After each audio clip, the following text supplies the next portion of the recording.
In a sealed government vault beneath Washington, D.C., a hidden film reel shows Lee Harvey Oswald meeting a CIA handler just 2 weeks before JFK was killed, a moment that could destroy the official story forever. In 1963, President John F. Kennedy was shot in Dallas, Texas, and the government blamed a lone gunman, Lee Harvey Oswald. But secret CIA files labeled the Alpha Directive revealed Oswald was actually an agency asset, meant to be a decoy. Decades later, a tired journalist named Marcus Lowell got a package with a cassette tape and hidden documents proving the plot. As he and ex-CIA analyst Eleanor Crane dug deeper, they uncovered evidence of CIA payoffs, rigged autopsy reports, and threats to silence anyone who knew the truth.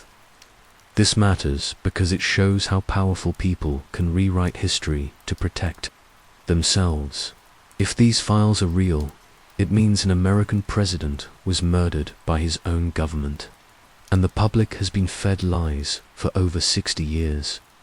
Even now, whistleblowers and journalists trying to expose this risk being discredited or killed. It's not just about the past, it's a warning about how easily the truth can be buried when no one dares to look. Before we jump in, if you love digging into hidden history and unraveling conspiracies, hit that subscribe button and tap the bell so you'll never miss a story. Alright, let's get into it. I'd spent most of my adult life in the quiet decay of an old apartment on the edge of Washington, D.C., a place where the walls seemed to absorb every regret I carried. The morning it began was unremarkable, grey light sliding through the blinds, as I sat at my kitchen table, half awake, wondering if my father's ghost would ever leave me in peace. When the mail slot clattered open, I didn't expect anything but bills. But there it was, a plain manila envelope resting on the floor, like an accusation. It bore no return address, no markings apart from my name scrawled in a hand I didn't recognize. For a while, I just looked at it, heart tapping, a slow rhythm I hadn't felt since the funeral. When I finally tore the seal, an old cassette tape slid into my palm, its label a single line of faded ink, Dallas, 1963, even before I played it. I felt something shifting under the surface of my life-hand undertow. I couldn't see but knew would pull me under. I dug my father's old recorder out of a desk drawer and set the tape in place. The hiss of static gave way to a frail, uncertain voice, a man on the edge of confession. He said he had served as an operations officer for the CIA, and that everything we'd been told about the Kennedy assassination was a lie. The words came haltingly, as though he expected to be interrupted. He insisted the killing was sanctioned at the highest levels, that Lee Harvey Oswald had never been anything but a decoy. In the pause between sentences, I could hear the man fighting for breath, as if each admission cost him a piece of his soul.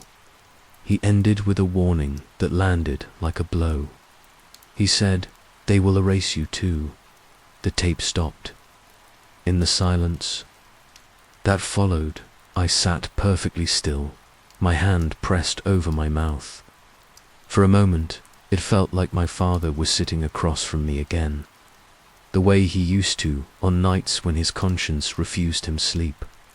I thought of the inconsistencies I'd carried for years.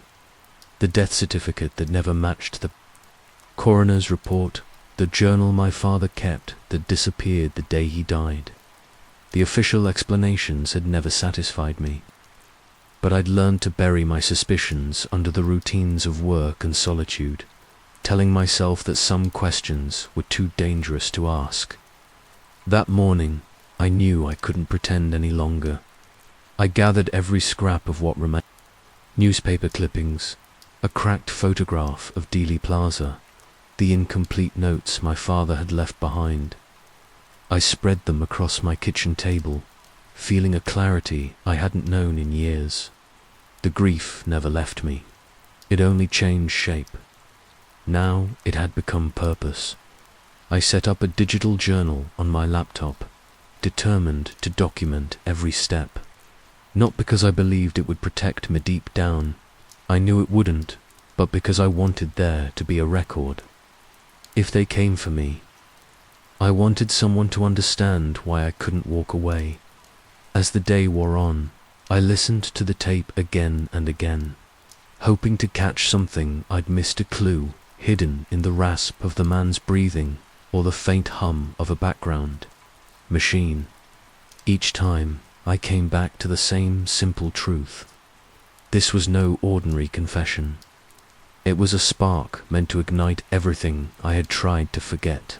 By evening, the shadows in my apartment had deepened, pressing against the walls like the memory of every unsolved crime. I knew this would end badly, but I also knew it didn't matter. The tape had called me back to the place I had been running from all my life, and for the first time, I wasn't afraid to follow where it led. I spent the next 3 days in the dim glow of my desk lamp, my apartment transformed into an archive of contradictions.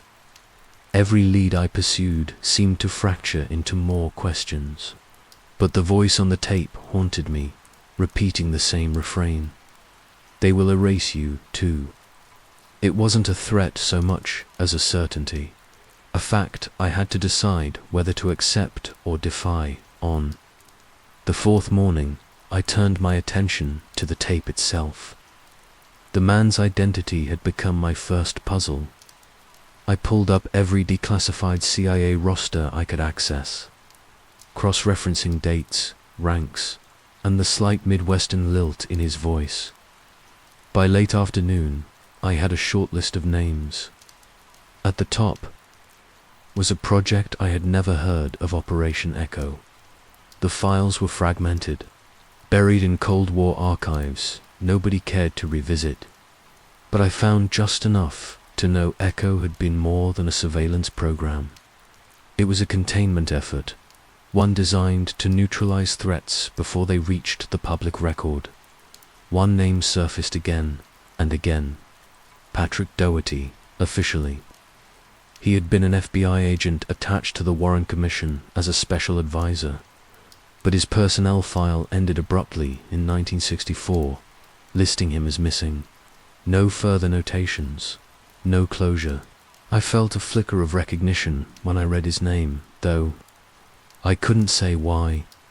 Maybe my father had mentioned him, or maybe it was just the sense that all these fragments belonged to the same buried story.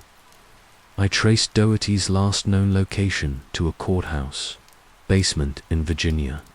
The public records office was a cavern of brittle paper and board clerks who pretended not to see me. I slipped the man behind the counter a folded bill, my hand steady, even though my heart wasn't. He hesitated, then led me to a locked cabinet he claimed didn't exist. The smell of mildew clung to the air as he turned the key and stepped away. Inside, I found a stack of faded documents bound with brittle twine.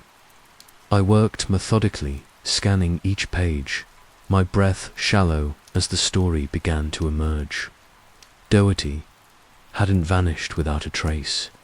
He had testified in a closed hearing about Oswald's recruitment. His words were captured in a partial transcript, the ink so faded I had to hold it under the lamp to read. Oswald was an asset, he said. The handlers were instructed to discredit him once the job was done. The document ended mid-sentence, as though someone had torn it away before he could finish. My hands shook as I photographed every page. For a long moment, I simply sat there, the weight of that single phrase pressing into my ribs. Oswald was an asset. It wasn't speculation anymore. It was evidence that someone had decided the story America needed was simpler, cleaner, and easier to swallow. I left the courthouse as dusk swallowed the sky. The streets were nearly empty, and for the first time, I felt the shape of what I was up against. It wasn't just a secret buried in a file. It was an entire machine built to erase inconvenient truths. Back in my apartment, I pinned the transcript beside my father's missing journal reference. The wall was becoming a crude timeline, dates and names bound together by a thread of suspicion that no longer felt unreasonable. As I studied the fragments, I thought about my father's last words to me. He had tried to tell me there were things I couldn't unlearn, that once you glimpsed them, they never left you. I understood now, in a way I never had as a boy. I recorded everything in my journal that night, my voice steady even as my stomach churned. The evidence was incomplete, but it was enough to make me a threat to someone. Enough to convince me that whatever Operation Echo had started, it wasn't finished. I knew that crossing this line meant I couldn't go back to the life I'd built, the small, quiet existence I had clung to like a life raft. But as I looked at the rows of documents, I felt something I hadn't expected, a sense of clarity. For the first time, the grief and the purpose were inseparable. They were the same thing. The confession on the tape, Doherty's missing testimony, my father's death, they were all connected by a single motive: control. I realized then that no matter how much I tried to convince myself I was still in charge, I wasn't. Not anymore. I was part of the story now, whether I wanted to be or not. And somewhere, I knew, someone was already watching to see what I would do next. In the days that followed, I began to feel the invisible contours of the opposition. It wasn't paranoia, at least not in the way I'd once defined it. It was a growing certainty that my investigation had already triggered alarms I couldn't see. Every time I logged into a database, I imagined a silent observer recording each keystroke.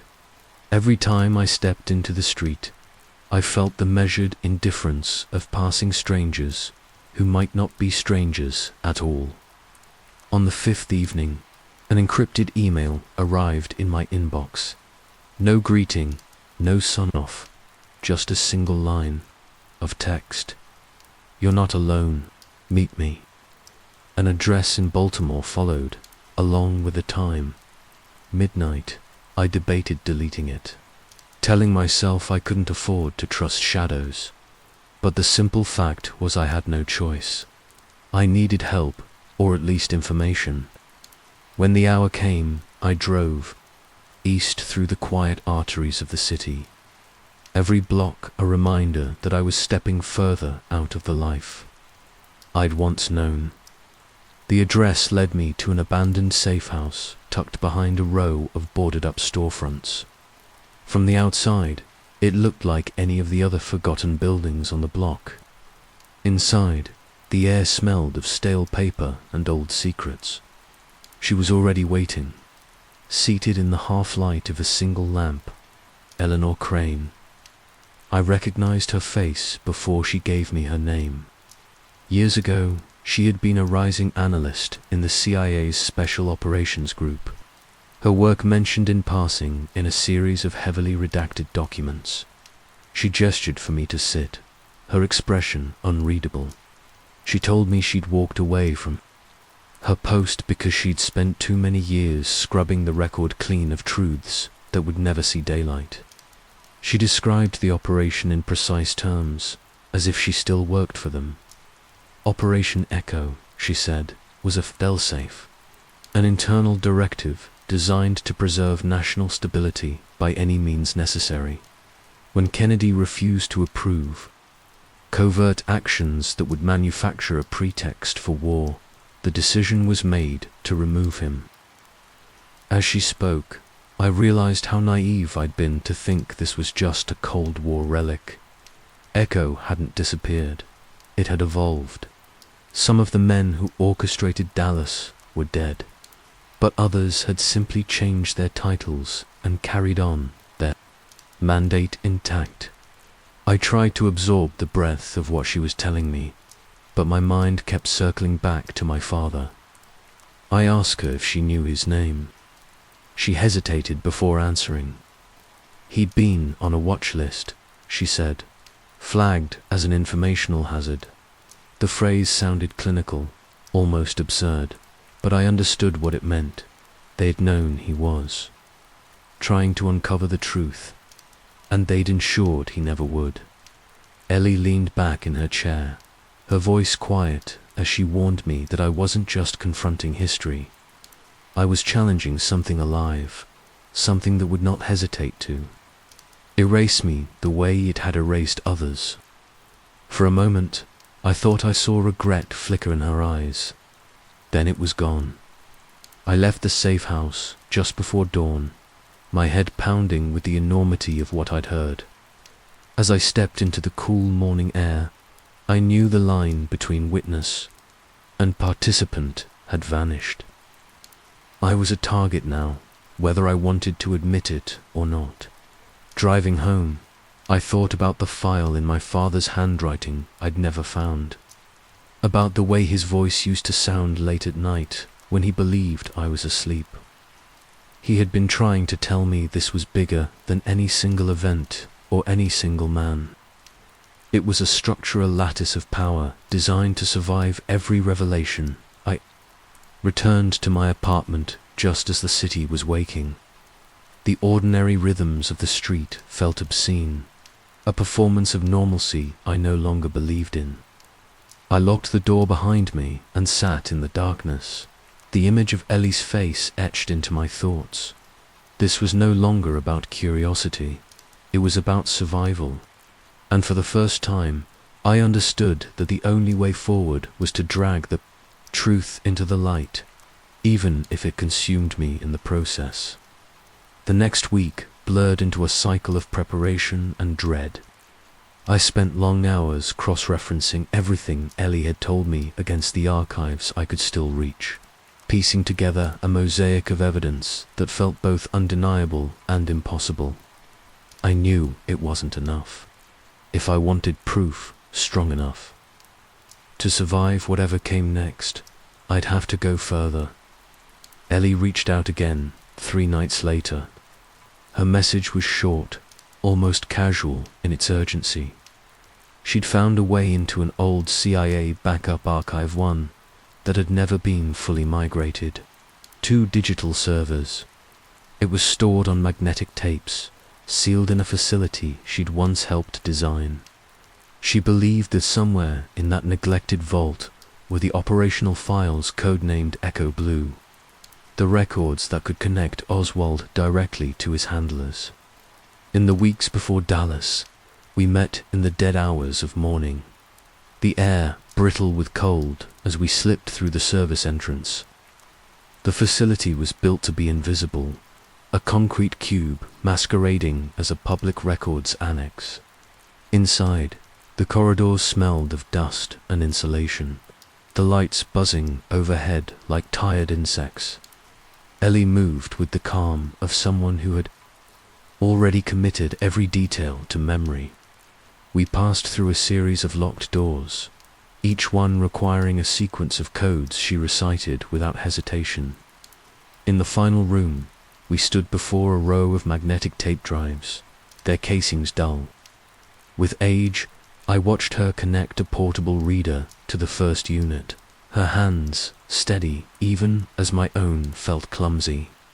She reminded me in a low voice that whatever we found, we wouldn't have time to process it all.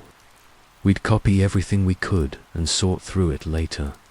When the first files unspooled onto her laptop, I saw the name I'd come to expect, Lee. Harvey Oswald, travel vouchers, surveillance authorizations, ledger entries that placed him in Mexico City 2 weeks before the assassination. But it was the photograph that made my breath catch. In the grainy black and white image, Oswald sat at an outdoor cafe, his posture tense. Across from him was a man whose face was turned just enough for the camera to catch the outline of his features. Ellie's hand trembled as she enlarged the frame. She whispered that she knew him, her former boss, the man she called Handler. Alpha. For a long moment, we said nothing. The photograph was more than evidence. It was a fracture in the official narrative that could never be mended. I felt the enormity of it press against my ribs, a sensation that was equal parts vindication and dread. Ellie finally spoke, her voice stripped of any pretense of detachment. She said we were crossing into the territory that had buried better men and women than us, that every step beyond this point was a wager with no way back. I nodded because I knew she was right, but I also knew that stopping was no longer an option. I had spent too many years pretending there was safety in ignorance. The only safety left was in making sure the truth couldn't be hidden again. We worked in silence until the last of the tapes had been copied. As we packed up, I glanced at the rows of inert machinery, each drive a coffin for secrets too corrosive to be spoken aloud. I imagined all the other stories locked away in those archives, each one waiting for someone reckless enough to care. When we stepped back into the pre-dawn darkness, I felt a sensation I couldn't name, a recognition that the path I had chosen would only narrow from here. Ellie looked at me, her expression a mirror of my own resignation. She told me we had to find living witnesses before the network that sustained Operation Echo swallowed them all. As we parted ways on the empty street, I thought again of my father. I wondered whether he'd felt the same quiet resolve before. He disappeared into whatever darkness had claimed him. I climbed into my car and sat there, the engine idling as I tried to steady my hands. The photograph of Oswald and Handler Alpha burned in my mind. It was proof I could never unsee, a marker on the road I'd chosen. I drove home in silence, the city still asleep around me. But I knew that somewhere in the unseen architecture of power, alarms were already ringing. And as dawn broke over the rooftops, I felt the first true shape of what I was up against. In the days that followed, the photograph became my compass. I studied every angle, every smudge of grain, searching for something I hadn't already seen. It felt almost absurd, staring into a captured moment from decades ago, hoping it might yield a truth that hadn't already been buried. But Ellie was right. If we didn't move quickly, the living witnesses would vanish like all the others. I spent hours cross-referencing old phone logs and surveillance reports, pulling at the loose threads of Handler Alpha's identity. The process was painstaking. Endless progression of redacted names and coded designations that made it feel as though the truth was receding faster than I could chase it.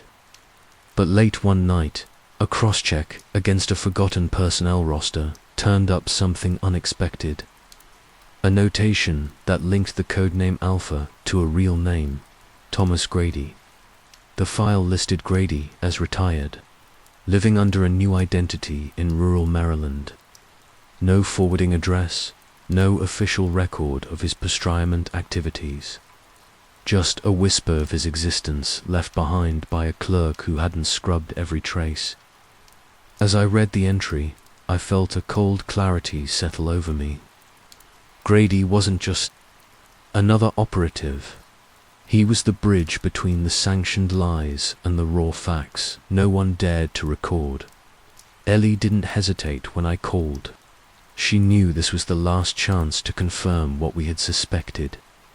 We drove through the dark back roads in silence, our headlights cutting a narrow tunnel through the trees.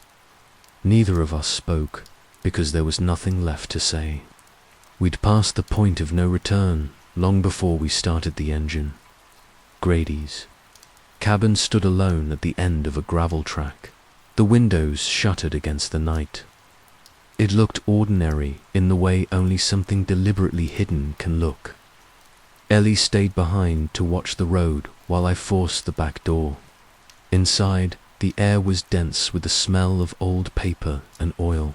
My pulse beat a hollow rhythm in my throat as I moved from room to room, searching for the safe Ellie had said would be here.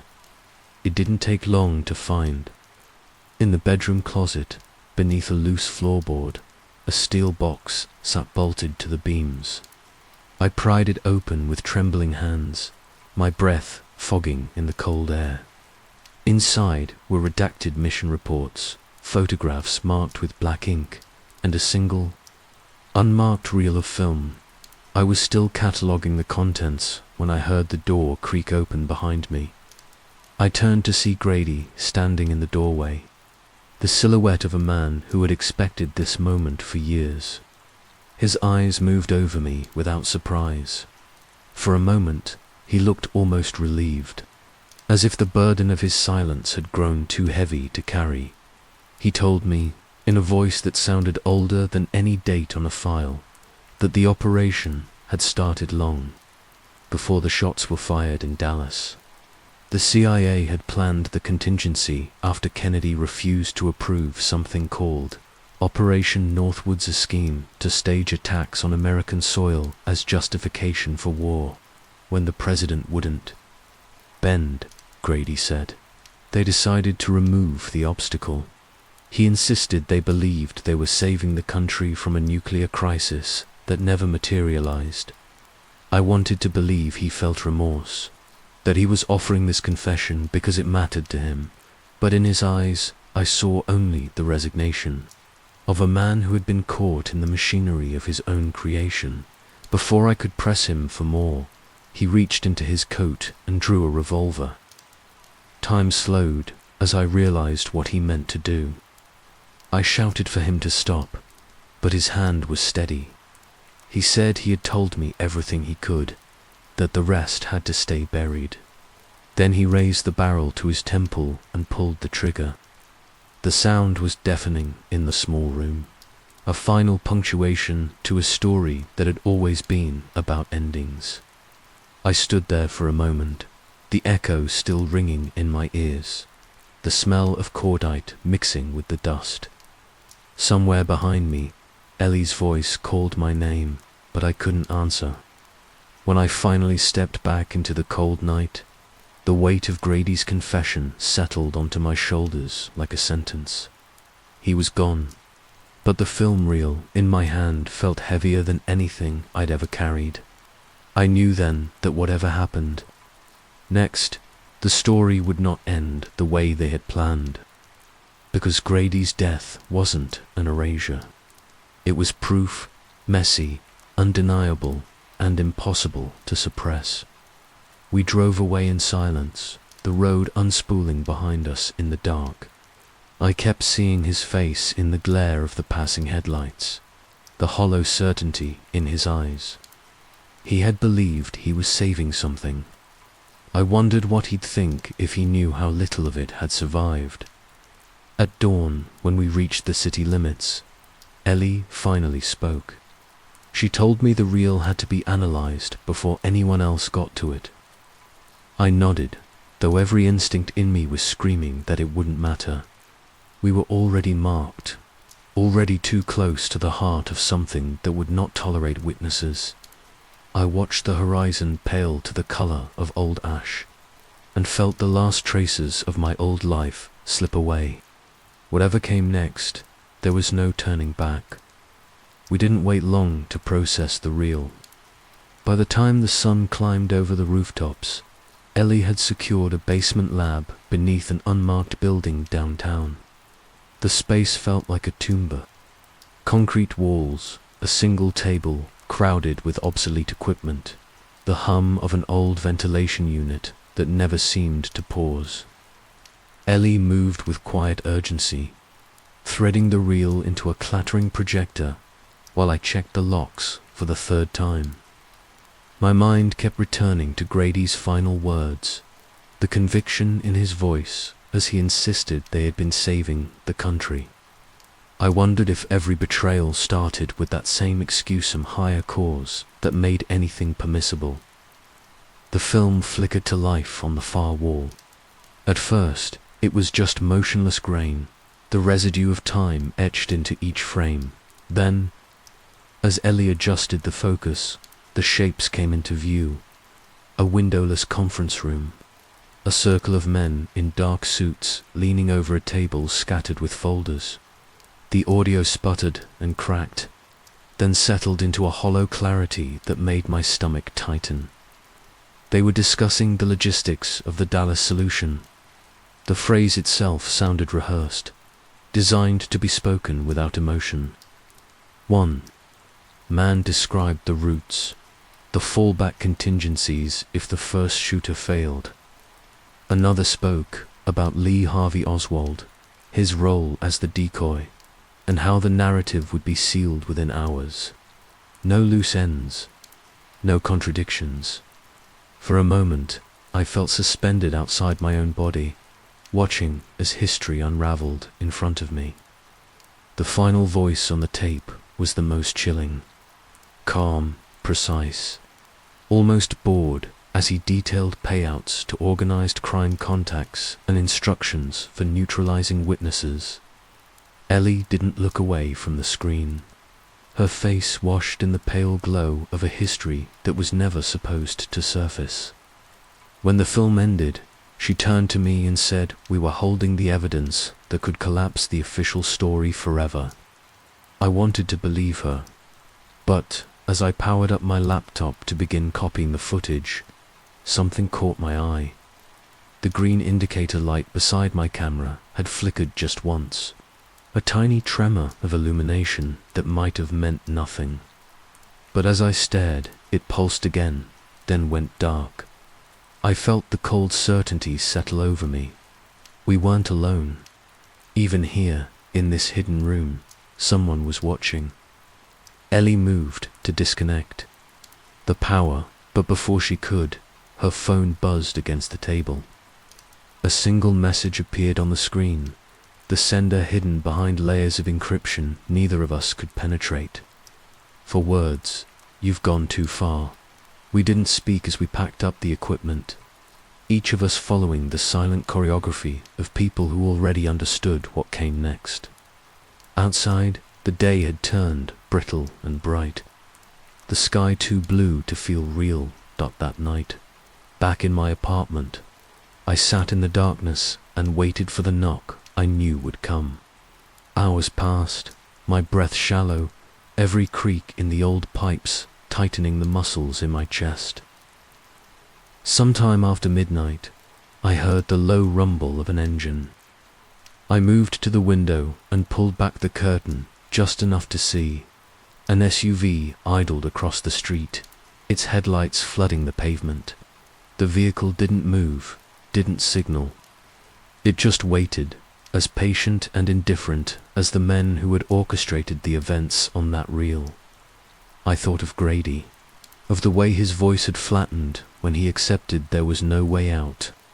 For the first time, I understood how tempting it would be to believe that nothing we did mattered, that the machinery was too vast to defy. But as I stood there, staring into the glare of those lights, I felt something shift. It wasn't courage, exactly. More like the slow, inevitable conviction that if I stopped now, every sacrifice would have been for nothing. I turned from the window and picked up the small external drive where I'd stored the film and all the supporting documents. My hands were steady. Whatever came next, I had made my choice. Ellie called just before dawn. Her voice was taut, but her words were clear. We had to go faster. The network wasn't just aware of us, it was mobilizing. She believed we had a narrow window to locate Patrick Doherty, the last living witness who could testify to what we'd found. I didn't ask whether she thought we'd survive it. The question felt pointless now, as the first light touched the rooftops outside. I slipped the drive into my coat pocket and stepped into the hall. My breath fogged in the morning air as I walked past the SUV, refusing to look at the silhouette behind the windshield. For the first time, I felt no fear, only the quiet certainty that we were already past the point of caution. All that was left was to finish what had begun with a plain manila envelope and a voice, whispering that nothing we believed was true. By the time I reached the edge of New Mexico, the sky had deepened into a bruised violet. I kept the radio off, the silence in the car almost comforting. Every hour that passed without headlights in my rearview mirror felt burrowed, a reprieve I didn't trust to last. Ellie had tracked Patrick Doherty to a survivalist compound hidden beyond a lattice of gravel roads and dry scrub. He had been living off the grid for more than 20 years, a ghost even before we started looking. His last known address had been scrubbed from every public record, but she'd found a single property transaction in the name of an alias he'd used in the 70s. The final approach to the compound felt like a threshold, a place where whatever remained of my old life would be left behind for good. Ellie had begged me to let her arrange backup, to set up some kind of perimeter, but I knew Doherty wouldn't speak if he sensed anyone else nearby. I pulled off the main road an hour before midnight and walked the last mile on foot, the night air sharp in my lungs. The compound emerged slowly in the darkness, a cluster of low buildings behind a chain-link fence topped with rusted wire. A single bulb over the doorway flickered like an exhausted star. He opened the door before I could knock. Older than I expected, his face lined with the kind of weathering that only comes from years spent looking over your shoulder. He didn't ask who I was. Maybe he'd always known this moment would arrive. He led me inside without a word, and we sat across from each other at a scarred wooden table. For a long time, neither of us spoke. He studied me with an expression that wasn't quite curiosity, and I wondered if he saw my father in my face. When he finally spoke, his voice was rough but steady. He said that if I was here, it meant the safeguards had failed, that whatever illusions remained about the past were about to be shattered for good. He told me that Johnson had been briefed in private about the operation, that he had been warned what would happen if Kennedy persisted in threatening the power structures that thrived in the shadows, and he had chosen to look away. As he spoke, he slid a small envelope across the table. Inside was a microfilm archive, the spools marked with dates and initials I didn't recognize. Doherty told me it was everything he'd salvaged before he disappeared. Records of the money trails, the back-channel arrangements, the men who had signed their names to the unthinkable. For a moment, I felt the strangest thing relief. Not because I was safe, but because the truth was finally tangible. I had spent so many years wondering whether this story was just a fiction my father had died believing. Now I knew it wasn't. I tried to ask him why he'd come forward now, but he shook his head. He looked past me, toward the darkness outside the single window. He said that some truths outlive the men who buried them, and he wasn't willing to die without putting it into the hands of someone who could finish what he started. Before I could reply, the window exploded inward, the glass shattering across the floor in a spray of cold air and splinters. For an instant, everything went silent, no movement, no breath. Then the crack of the rifle reached my ears, impossibly loud. Doherty's head snapped back, his chair tipping in slow motion. I lunged for the table, but he was already gone.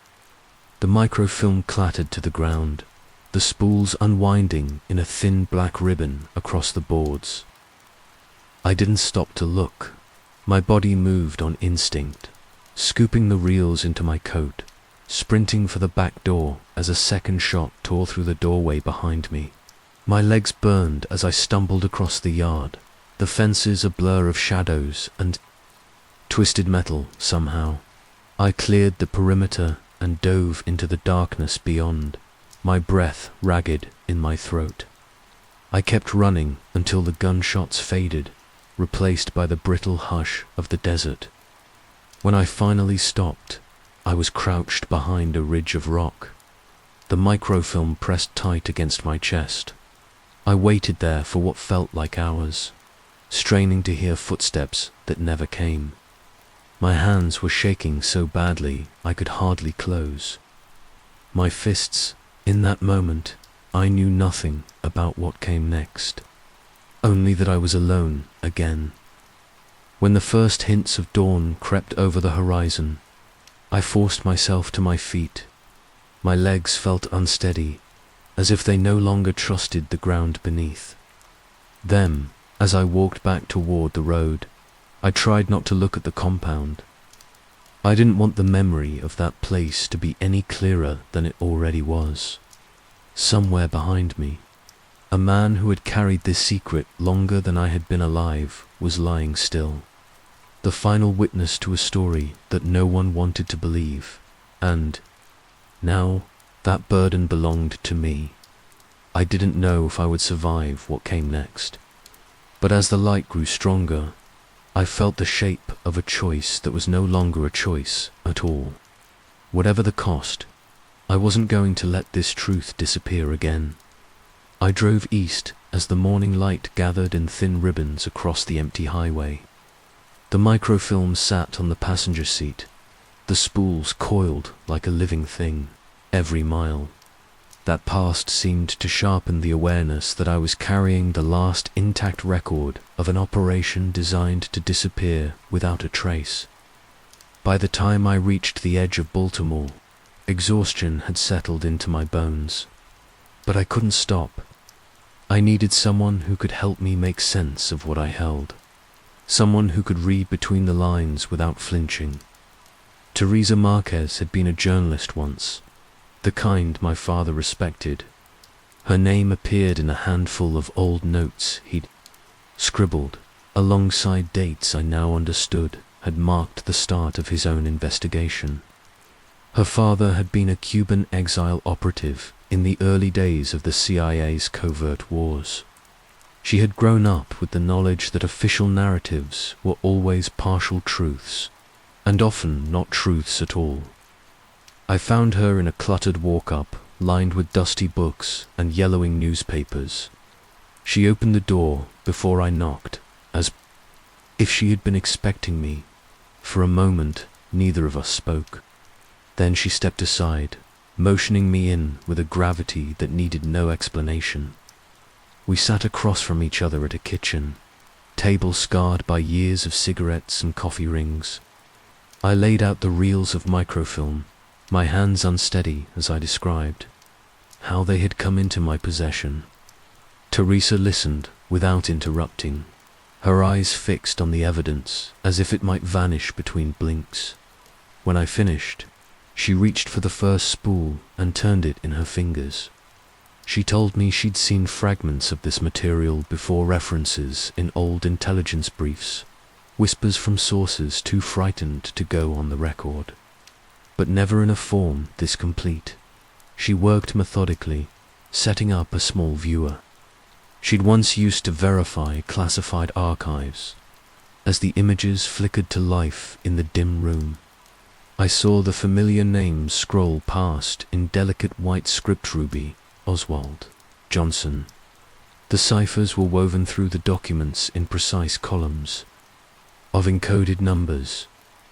Teresa leaned closer, her voice dropping to a near whisper as she traced the sequences with the tip of a pencil. She explained that the codes weren't just for security.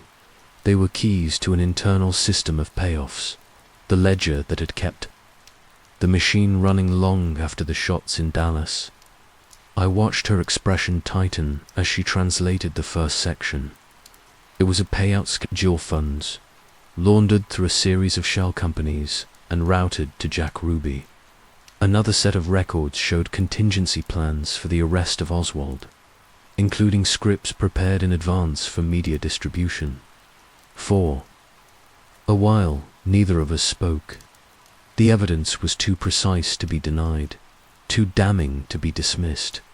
When she finally looked up at me, I saw something in her eyes I hadn't expected. not fear something closer to sorrow. She said her father had always believed the real motive behind the assassination wasn't just about Cuba or Vietnam. It was about power itself, the refusal to allow any elected official to dismantle the invisible structures that had metastasized in the name of national security. I thought of my father then, how he must have felt watching the same evidence slip through his fingers, knowing he didn't have the reach or the time to bring it into the light. For the first time, I understood how alone he must have been. Teresa told me the microfilm needed to be duplicated, scattered to places that couldn't be easily traced. She promised to handle it herself. I nodded, though every part of me wanted to keep it within arm's reach. As she packed the reels into a padded case, I felt a shift in the air, as if something final had taken shape between us. She rested her hand briefly on my wrist and said that whatever happened next, the record would survive. It was the only assurance she could offer. When I stepped back onto the street, the afternoon had given way to a thin, uncertain dusk. I felt the fatigue closing in around me, but I knew I couldn't rest. The truth had a weight now, a substance that felt heavier than anything I'd ever carried.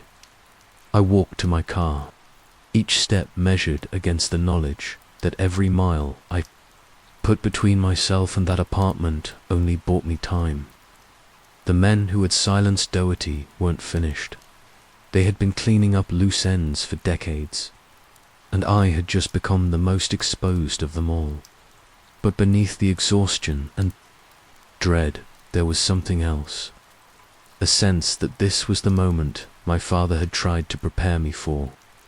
The point where grief and purpose became the same thing. I drove out of the city without looking back, the taillights blurring in the rearview mirror. Somewhere in the darkness ahead, there would be another witness, another clue, another piece of a story too dangerous to stay hidden. And I knew, with a certainty I could feel in my bones, that I would follow it wherever it led. The days that followed passed in a kind of fevered clarity. Ellie and I moved between safe houses, our possessions stripped down to the essentials: copies of the microfilm, encrypted drives, a dwindling supply of cash. The ordinary markers of life had slipped away, replaced by the constant calculation of risk and escape routes. Every night, I replayed the final moments in Doherty's compound, the way his eyes had met mine just before the glass shattered. I wondered whether he'd felt any relief at the end, knowing the truth he carried hadn't died with him. Ellie never said as much, but I could see the strain in her face. She had spent years evading the network we were now challenging outright. There were moments I caught her staring into space, as if measuring whether this time she had finally overreached. One evening, as we holed up in an abandoned townhouse on the edge of the city, my phone vibrated with a new voicemail. The number was hidden behind a string of scrambled characters.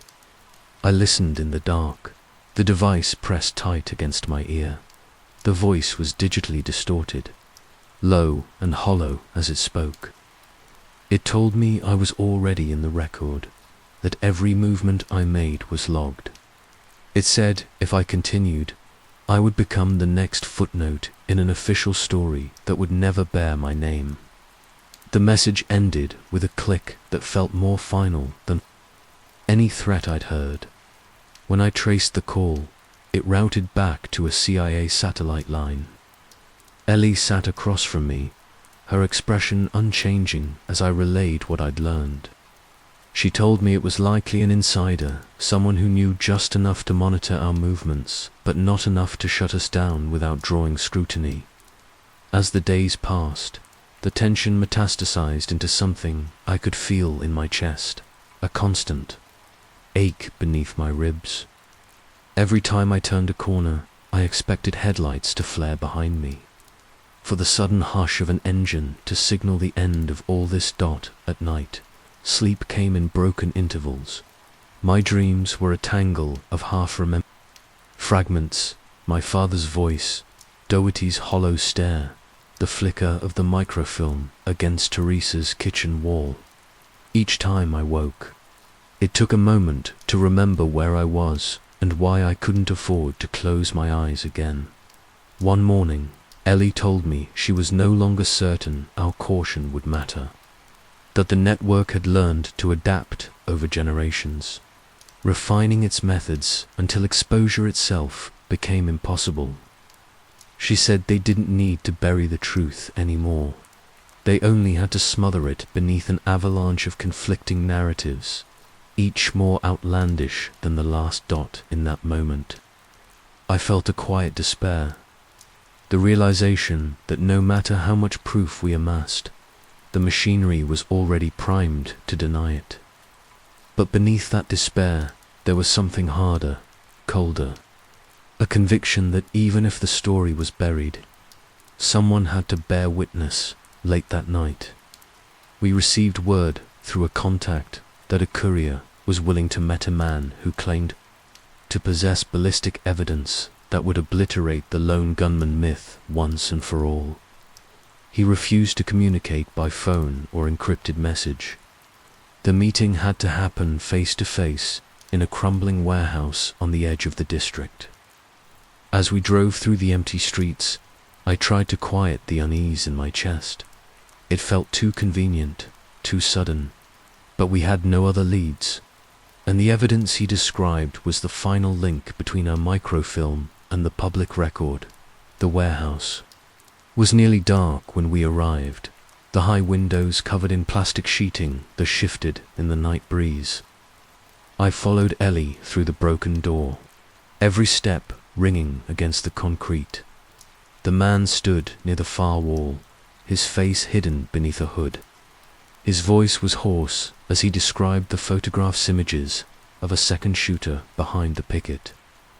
Fence ballistic analysis proving the fatal bullet had come from a .2 to .3 caliber rifle issued by the CIA. For a moment, everything else fell away. The fear, the exhaustion, the doubt. All I could think was that this was the proof that would finally make them answer for what they'd done. Then the world exploded in light and noise. A flashbang detonated near the entrance, the pressure collapsing, the air in my lungs. I hit the ground hard, my ears ringing as shadows moved through the haze. When I forced my eyes open, the informant was gone. Only the scuff of footprints remained in the dust, vanishing into the darkness beyond. I stumbled to my feet as Ellie pulled me toward the door, her voice distant and muffled. The cold night swallowed us as we ran, our breath streaming in ragged clouds. Hours later, as we regrouped in yet another safe house, I turned the encounter over and over in my mind. Each replay felt like a confession of failure. We were no closer to the truth, and now the enemy knew exactly how far we'd come. But beneath the defeat, something else had taken root, a resolve that felt almost merciless. I understood that, whatever the cost, I was past the point of retreat, even if this ended in silence. I was determined that silence wouldn't be mine. We didn't have time to grieve the loss of the evidence or the informant, who vanished into the fog.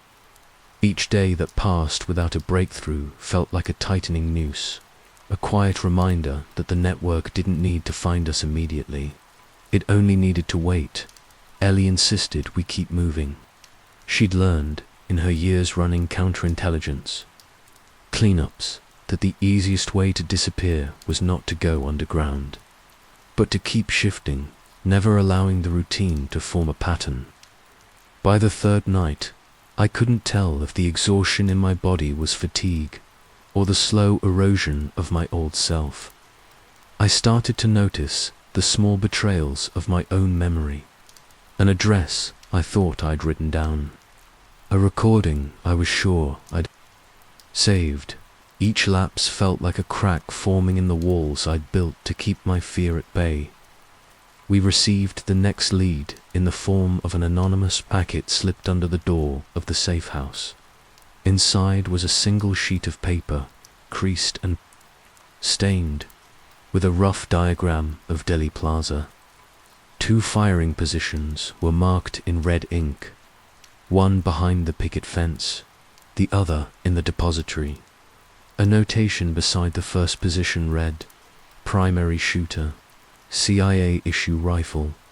Attached was a small photograph, grainy, underexposed, showing a man in dark clothing crouched behind the fence line. A date and time was scrawled beneath it. For a long moment, neither of us spoke. Ellie turned the image over in her hands, her mouth set in a hard line. She told me she'd seen similar photographs in compartmentalized files, but never one this clear. That night, we drove to the crumbling remains of a cold storage warehouse in DC. The contact who arranged the meeting didn't offer a name, just coordinates and a warning that this would be our only chance to secure the ballistic reports that proved Oswald never fired the fatal shot. Inside, the space felt cavernous and half forgotten, the walls lined with empty pallets and rusted hooks.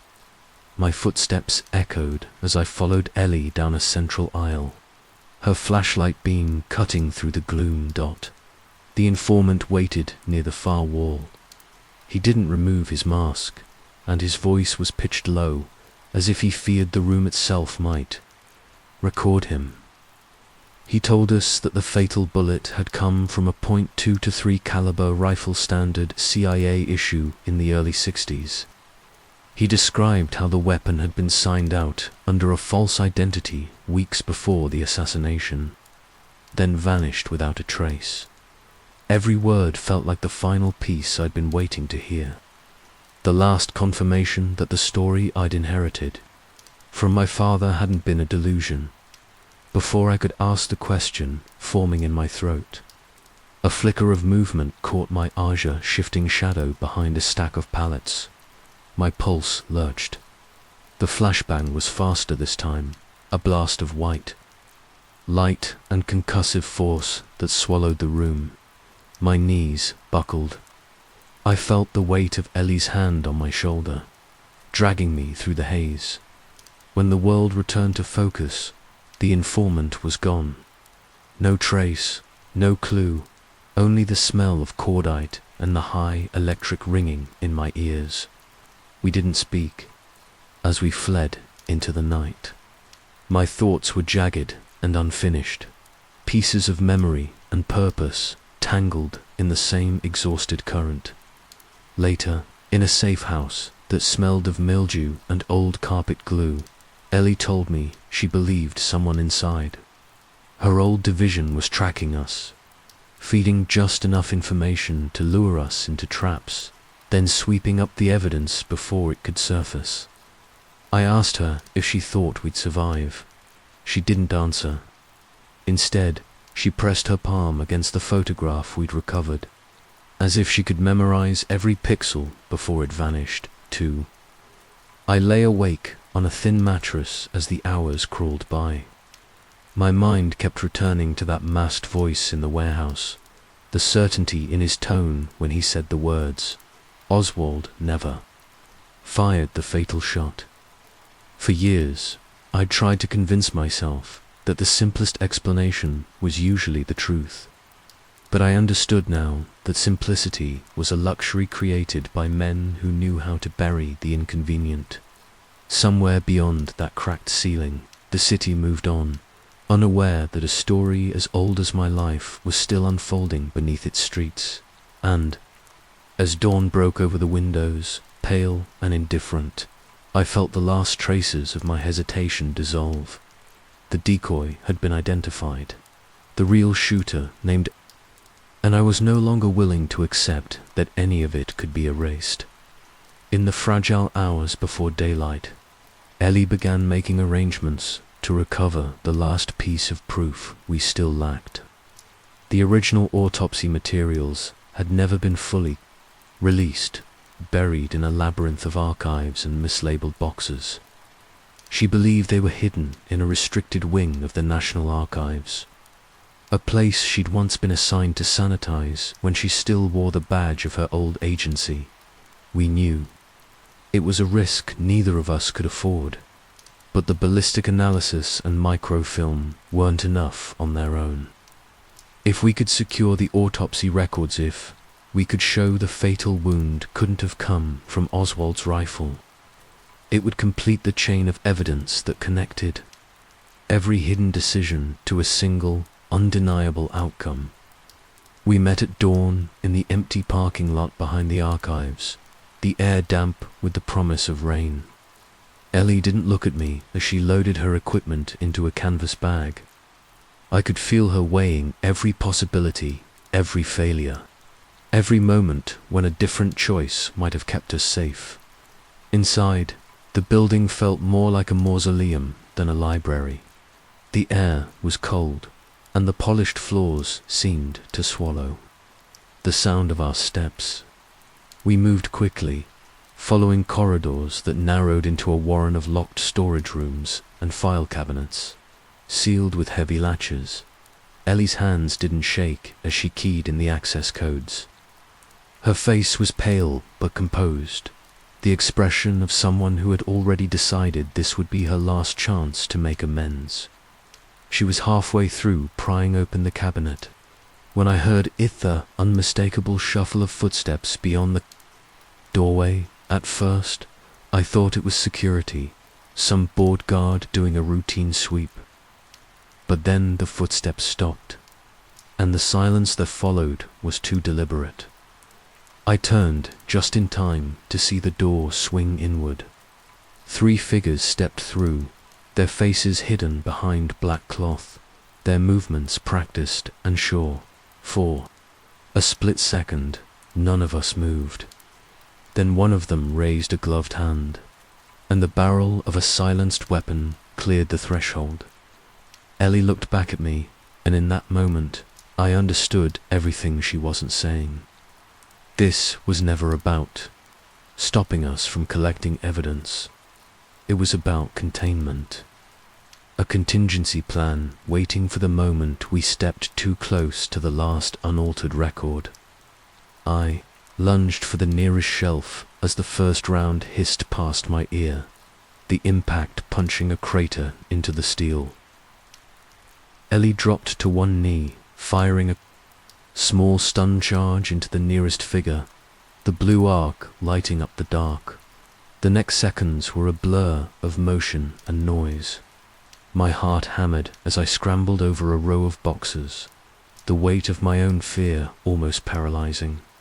Another shot cracked against the cabinet door, shards of splintered wood slicing across my cheek. Ellie's voice rose above the chaos, sharp and certain. She yelled for me to run, her eyes fixed on the second assailant as he moved to flank us. I wanted to stay, to help, to refuse the script that had been written for us. But some instinct older than reason pulled me toward the exit. I burst into the adjoining records room, the air thick with dust and the smell of old paper. My breath came in ragged gasps as I stumbled down the rows, searching for any exit that might lead me back to daylight. Behind me, the fight subsided into a hush so sudden it felt unnatural. I risked a glance over my shoulder and saw nothing but shadows and overturned boxes. My pulse thudded in my ears as I spotted a metal cart wedged beneath a low shelf, half buried under brittle folders. On the side, a faded stencil in block letters read, Echo Blue 1963. I didn't think. My hands moved on their own, prying the box free and clutching it to my chest. In that instant, the fear narrowed into something harder. I knew the archive would never survive the night. Whatever happened to Ellie or to me, the last uncontaminated piece of the record had to be preserved. I forced my legs to move, Every step a fight against the tremor in my limbs. The corridor ahead was empty. No footsteps, no voices. Just the cold hush of a place that had always existed to erase the inconvenient. When I finally reached the fire exit, I shoved the door open and staggered into the pale morning. My breath billowed in the cold. My hands locked around the box as if it were the only thing keeping me upright. I didn't know whether Ellie was still alive behind those walls. I didn't know if any of this would matter in the end. But as I slipped into the anonymity of the waking city, I felt the weight of that box in my arms and understood that some evidence refused to die quietly, even if every witness was silenced. Even if the world looked away, I didn't stop moving until the first light of morning had bled into the city's skyline. My mind felt detached, the events at the archives replaying in fragments, Sally's voice calling out, the flash of a silenced muzzle, the weight of the box pressed against my ribs like a living thing. I found a small basement darkroom on the edge of the district, a place so forgotten that the landlord hadn't bothered to change the locks in years. The air smelled of chemicals and damp concrete. My hands trembled as I set the box on a battered table and pried it open. Inside were negatives, dozens of them each, one meticulously labeled in a code I only half understood. Alongside them sat a sheaf of thin carbon sheets, the text faint, but legible beneath the overhead bulb. I worked methodically, developing the first roll of film with the focus of someone who no longer had any illusions about the price of hesitation. As the images materialized, I felt my breath catch. The photographs showed Lee Harvey Oswald entering a safe house on the outskirts of Mexico City, flanked by men whose faces were turned away from the camera. In one frame, he looked directly into the lens, his expression unreadable, as if he were already bracing himself for the role he'd been assigned to play. I laid the prints aside and turned to the papers. The top page bore an internal routing slip, Alpha Directive Operational Contingency. My eyes traced the words line by line, each sentence carving deeper into the story I'd thought I understood. Should containment fail, frame the decoy, neutralize secondary witnesses, and preserve the Republic. The language was stripped of emotion, clinical in its finality. But between the lines, I could hear the voices of the men who had written it. Voices convinced they were the sole custodians of a truth too dangerous to entrust to democracy. I read the memo again, this time aloud, as if saying the words would anchor them to something real. Each phrase confirmed what my father must have suspected. This wasn't just a conspiracy. It was a design, methodical and self-perpetuating, engineered to survive exposure and bury every trace of dissent. By the time I finished, my hands were steady. The shock had become something else, resolved maybe, or the cold clarity that comes when you know there is no way back. I spent the next hours photographing every page, storing duplicate files across multiple encrypted drives.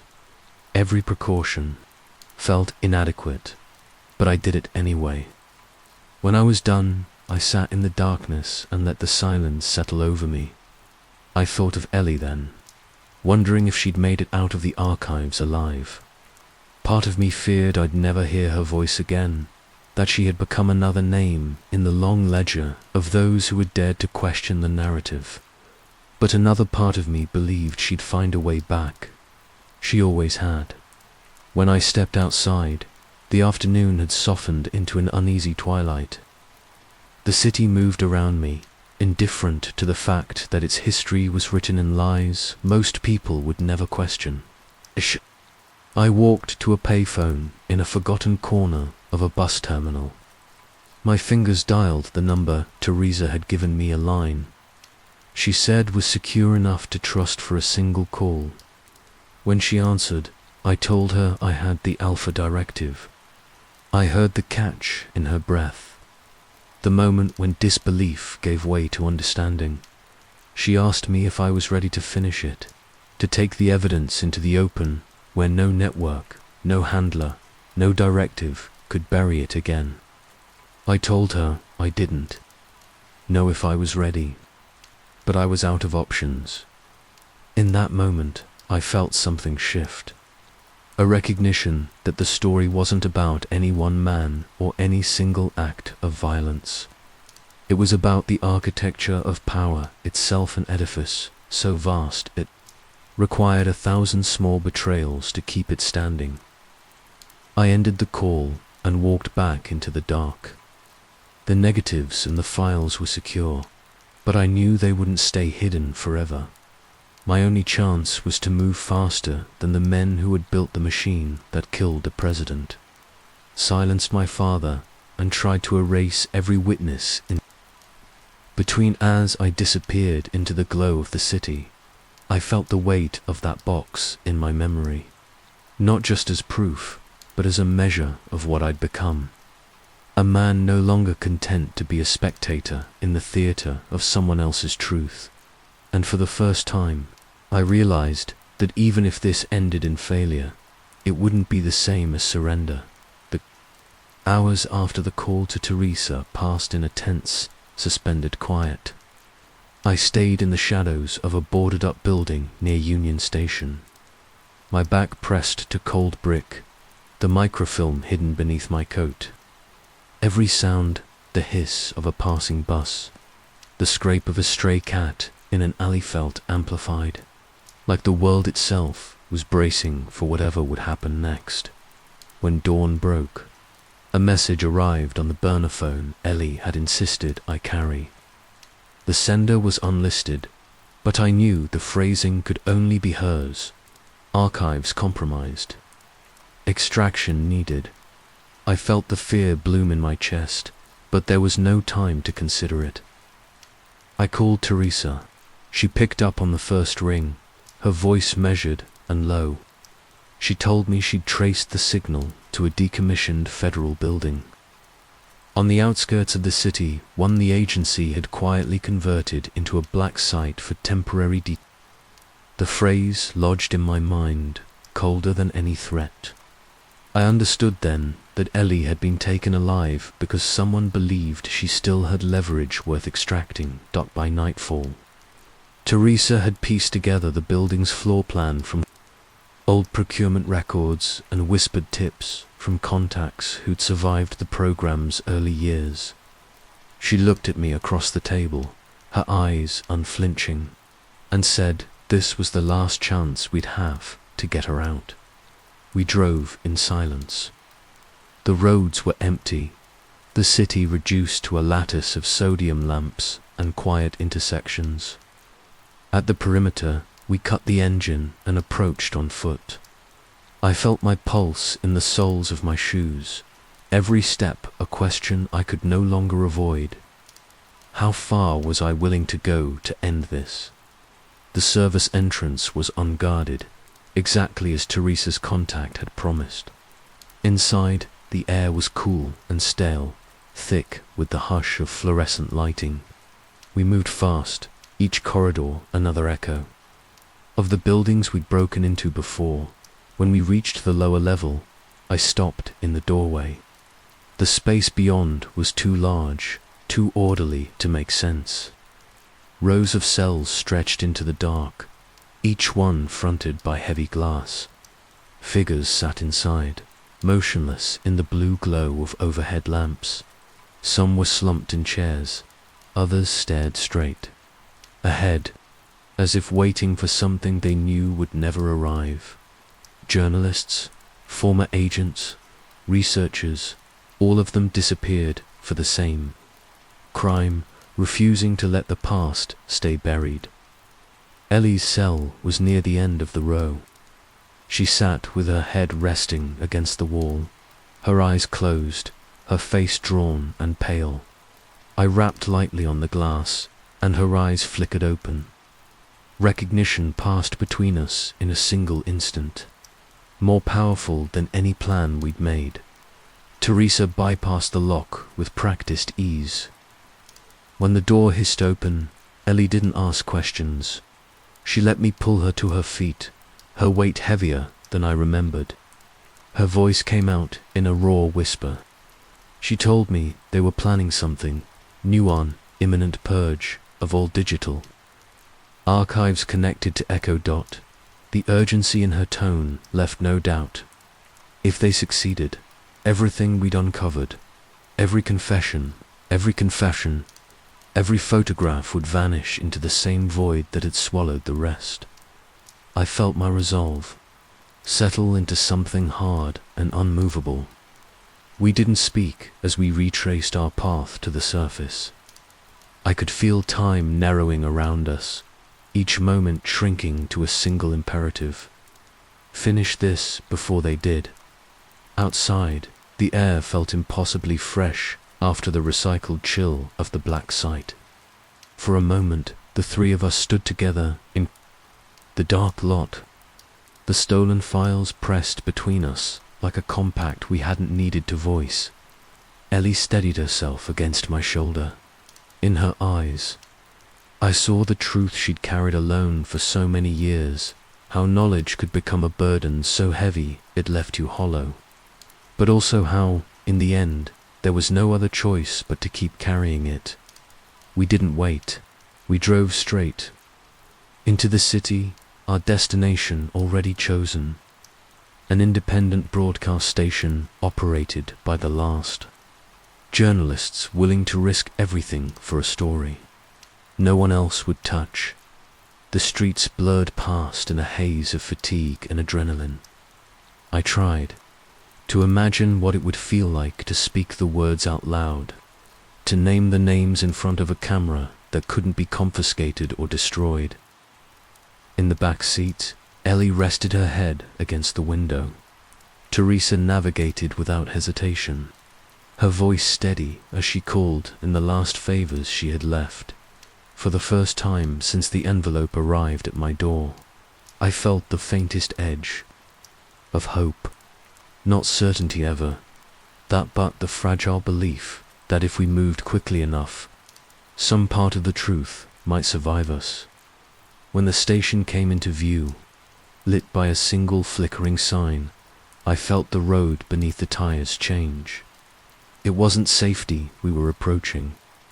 It was the point beyond which nothing could be undone, and even through the exhaustion, I knew that was exactly where we belonged. The station looked like nothing, just an anonymous brick building sandwiched between a shuttered print shop and a boarded-up storefront. But inside, it felt alive in a way I hadn't experienced in years. The corridors hummed with quiet urgency, cables coiled like veins along the floor. The air dense with the faint scent of warm electronics. Ellie moved slowly, her steps measured. I watched her hand brush the wall every few paces, as if she needed to confirm that we were really here, that we hadn't stumbled into another decoy designed to drain the last of our will. Teresa guided us past the editing suites to a narrow control room. The equipment was outdated but functional, a battered switcher console, a bank of monitors, the blinking red eye of a live uplink to satellites that couldn't be jammed without triggering alarms. She looked at me then, her voice soft in the gloom. She said, "Once we started, we'd have maybe 20 minutes before someone moved to shut it down, maybe less." It was all the time we were going to get. I sat at the desk, the microphone positioned in front of me like an accusation. My hands rested on the stack of documents we'd risked everything to collect: photographs, microfilm, transcripts, financial ledgers. Each piece felt heavier now that they were finally together, a testament to the reality so many had died to expose. Ellie placed the last reel of film beside my hand. Her gaze met mine with the quiet understanding that after this, nothing would. be the same. Whatever names we once carried, whatever illusions we still clung to would vanish the moment I spoke. When Teresa gave the signal, the on-air light glowed red. For a heartbeat, the silence felt total, as if the whole building was waiting to see if I would falter. I drew a breath and began. I told them everything. I spoke of the cassette tape, the dying confession of a man who had served an agency built on secrets.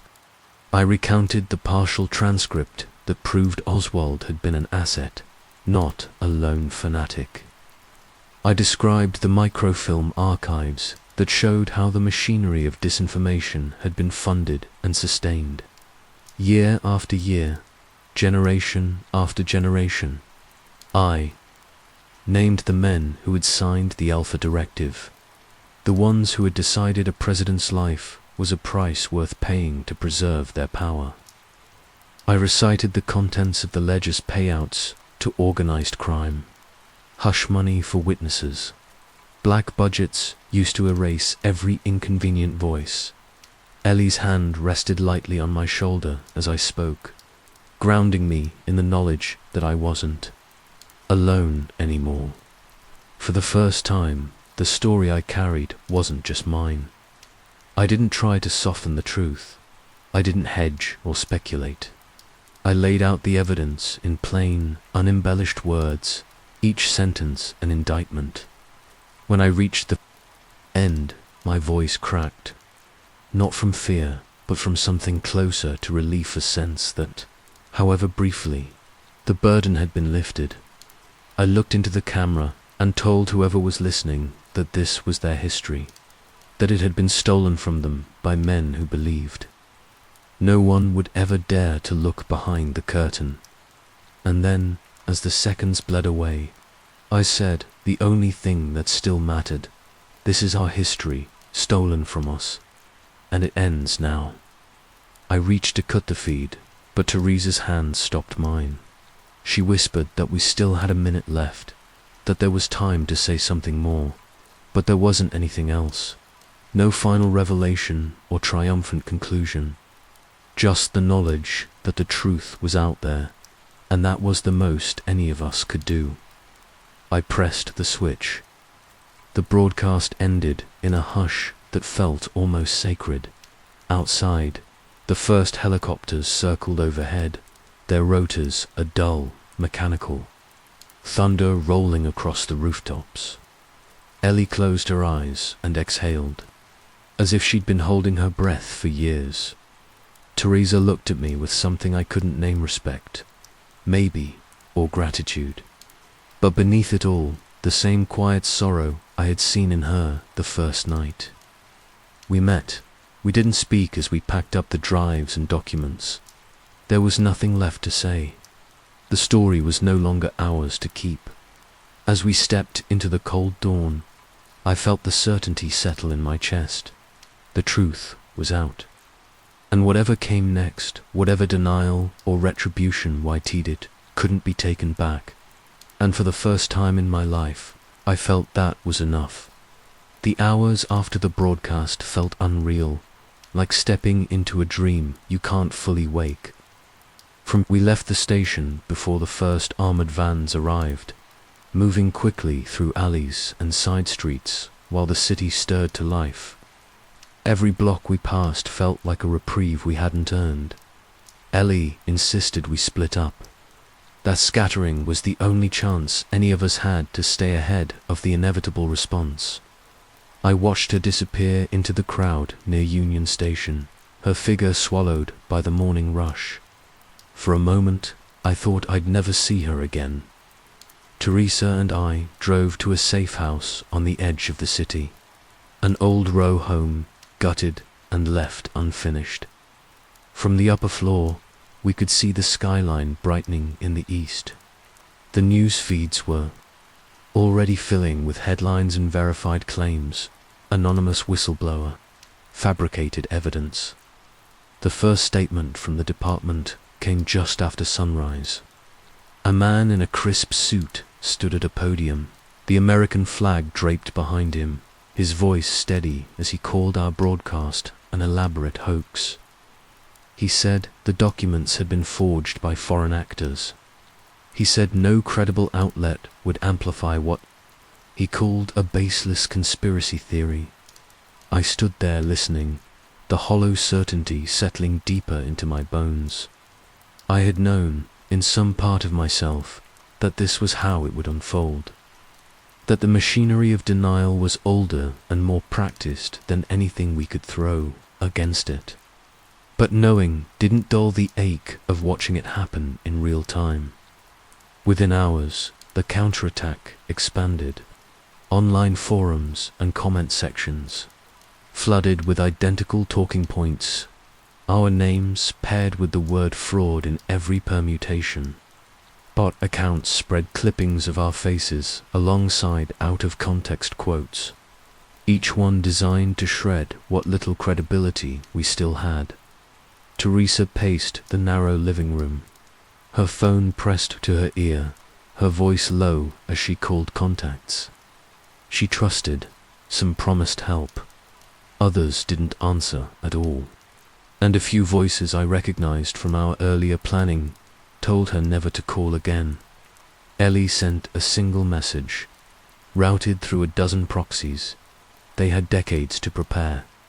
For this, I read it twice, feeling the cold edge of resignation cut through the last remnants of hope. We tried to salvage what we could.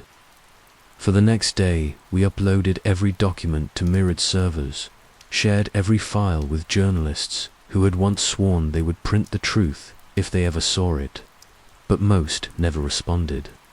And those who did seemed already exhausted by the tide of counterclaims and noise. By the second night, even sympathetic voices were hedging their words. The headlines softened, unproven allegations, mysterious tapes, shadowy sources. I understood then how complete the system really was. It didn't need to erase the story outright. It only had to bury it beneath 1,000 smaller stories each. More absurd than the last dot. Ellie called one last time, her voice thinner than I'd ever heard it. She said she was leaving the country while she still could. I asked her if she believed any of this would matter, if she thought, even for a moment, that the truth we'd risked everything to show could survive the avalanche. She was quiet for a long time. Then she said that maybe it didn't matter whether it survived in the news cycle, that maybe all that counted was that someone, somewhere, had heard it and couldn't unhear it. I didn't know if I believed her, but I wanted to. After the call ended, Teresa and I sat in the dark. The safe house felt smaller than it had the day before, as if the walls themselves were closing in. I thought of my father then, of the night he left our apartment for the last time. I wondered if he'd felt the same grim clarity, the same quiet acceptance that telling the truth could never be enough to set you free. The hours blurred. Outside, the streets moved on. People went to work, drank their coffee, scrolled past the headlines. The sky brightened and dimmed, and somewhere beyond the horizon, the machine we had tried to expose continued turning. I don't know how long we sat there before Teresa finally spoke. Her voice was almost gentle when she said the words. I'd been trying not to think. There's nothing left to do. I looked at her then and realized she was right. The story was out. The evidence was public, or as public as it could be, and the rest, how it was received, whether it was believed, was no longer ours to control, but in the quiet that followed. I also understood something else. Even if the world refused to look, it didn't make the story any less true. The last days blurred into a strange, weightless passage of time. There were no more calls to make, no more files to send. The evidence was in the open, but it felt as though nothing had changed. I moved into a small, safe house on the edge of the city, a place with thin walls and a single narrow window that looked out over the rooftops. From that perch, I watched the days shorten and the first cold winds of winter blow down the empty streets. The headlines faded, replaced by new scandals, new distractions. The story we'd spent our lives unraveling was reduced to a footnote, brief flare of outrage swallowed by the churn of the next news cycle. Night. I sat in the half-dark with the microfilm in my hands, turning it over as if it might yield some final answer I hadn't yet discovered. But there was nothing more, just the same names, the same dates, the same blunt record of decisions that had shaped the world I'd grown up in. I began recording a final message, speaking into the small digital recorder Ellie had given me. My voice sounded distant, even to my own ears thinner somehow, as if the months of strain had worn it down to something essential. I said the words I needed to say, slowly, carefully, because I knew this might be the last time anyone heard them. Told whoever was listening that they killed a president because he threatened their power, that they killed my father because he believed the truth mattered more than his life, and that they would keep killing decade after decade, until no one dared to remember what really happened. I paused, listening to my own breath in the silence. Outside, sirens wailed somewhere in the distance, a thin, rising chorus that sounded almost like mourning. Then I reached for the small envelope I'd prepared. Inside was a duplicate of everything negatives, transcripts, the Alpha Directive. I addressed it to Teresa, knowing she would find a way to preserve it when I no longer could. I sealed the package and set it by the door. For a long time, I simply sat there, the recorder still running. As the dawn crept over the rooftops, I thought about the men who had built the machine that killed Kennedy, the quiet efficiency of their work. I thought about all the smaller betrayals that had made it possible, every official who looked away, every witness who stayed silent, every journalist who chose the safer version of the story. But more than anything, I thought about my father, about the night he sat at the kitchen table, his hands trembling as he told me there were truths so big they would break you if you tried to hold them alone. I understood now what he meant. As the first light spilled across the window, I stood and took one last look at the room. It felt smaller than it had the night before, as if the walls were closing in to witness the end of something. I slipped the recorder into my pocket and walked to the door.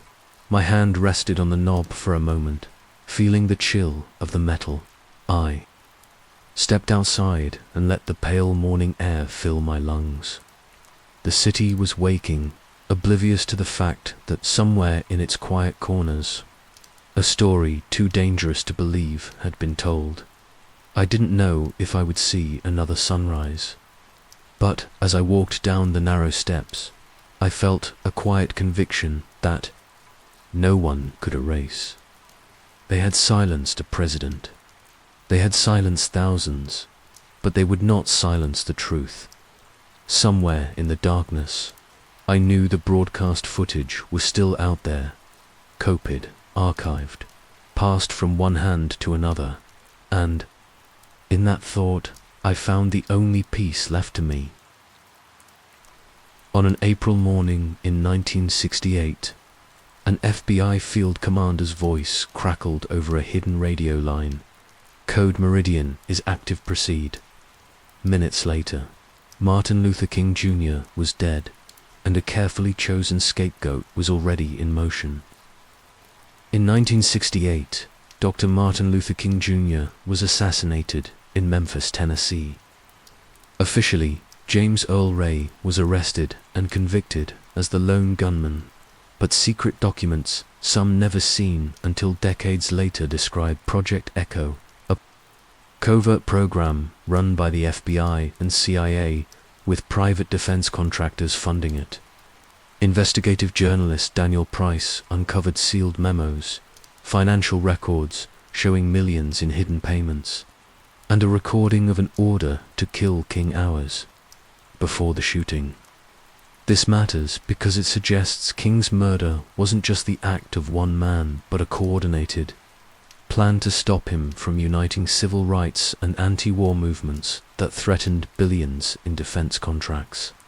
If proven true, it means parts of the US government orchestrated the elimination of a democratic leader and then buried the evidence behind fake narratives and threats. Today, activists and historians are still fighting to have these documents fully declassified so the public can finally see who ordered King's death and why. They told me the file didn't exist, that no record of Project Echo had ever been created. But as I held that sealed memorandum in my shaking hands, I understood this wasn't just a forgotten directive, it was a blueprint for murder. I first heard about Project Echo on a cold afternoon in January, tucked in the archives of the National Records Center outside St. Louis. I'd spent years there, chasing fragments of the King Assassination bank statements, grainy surveillance photos, scribbled notes in the margins of official reports. Most of it amounted to nothing more than bureaucratic dust. But that day, I found something that refused to be buried. The memo was thin, barely 4 pages, marked with the familiar FBI seal and a clearance code I'd never seen. It referred to Martin Luther King Jr., not as a public figure, but as a defector, language so clinical it made my skin crawl. The text hinted at coordinated surveillance and contingency plans drafted long before King ever set foot in Memphis. A line near the bottom confirmed what I'd always suspected: operational. Fall back to selected asset, designation, Ray. I closed the file and leaned back in the wooden chair. For a moment, all I could hear was the creak of the ceiling vent and the faint rustle of old paper. A part of me had been waiting for this to finally uncover something definitive, something that explained why the official story felt so hollow. But when the moment came, I felt no satisfaction, just dread. I should have turned the memo in, should have logged it, photocopied it, notified my editor. Instead, I slipped it under my coat and walked out without signing the checkout ledger. Even now, I'm not sure why. Maybe I was afraid it would vanish before anyone else could read it, or maybe I knew, deep down, that once I showed it to anyone, I'd lose control over what happened next.